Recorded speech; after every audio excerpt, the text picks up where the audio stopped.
About 15 or 20 years ago, I began to think about the farm in a different way, that rather than just being a unit of production of beef, I began to see it more as a place that had many products, most of which we don't get paid for, but in their real value, probably more than any meat or milk or cereals we could ever sell of it. And a lot of those things were to do with ecosystem services, water. All the water we drink is drained through farmland at some stage.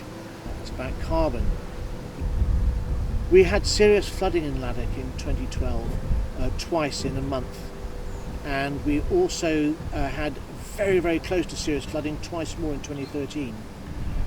And I got someone from the Environment Agency to come up here to look at our stream and just talk to him about what things we could hold on our land, how we could hold more water. And he had a whole load of prescriptions for doing woody debris dams and digging pools by the side of the water that would fill up in the winter.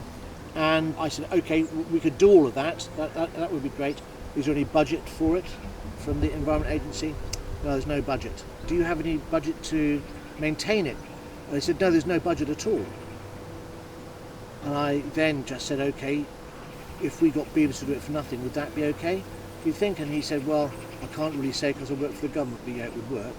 So that was what got us into this conversation. So in 2014, we called up the local wildlife trust and a few other people, and we began to look about how we could bring beavers back here.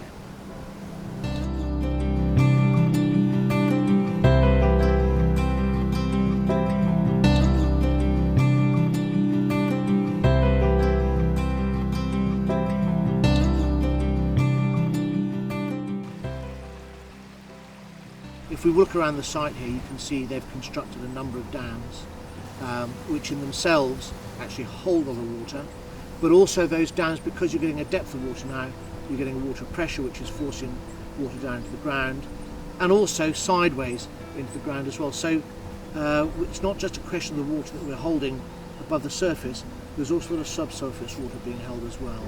And the action of the beavers tends to spread water out and roughens the course.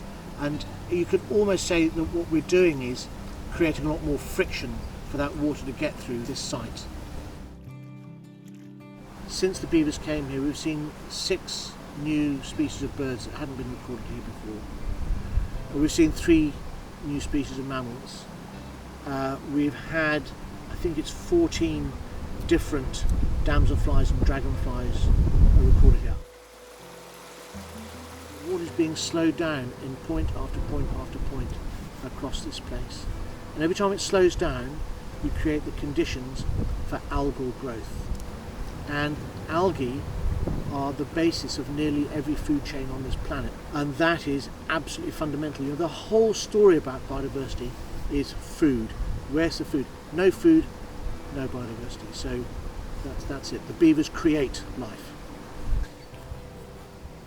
These animals have been gone from our landscape for a long time, so we've lost that knowledge of what they do.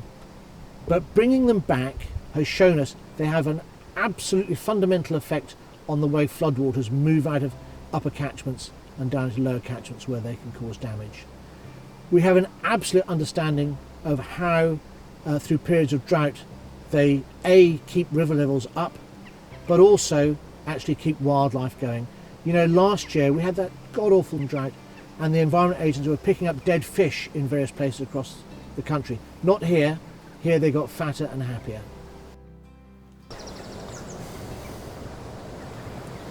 I think having the beavers here, it makes me feel really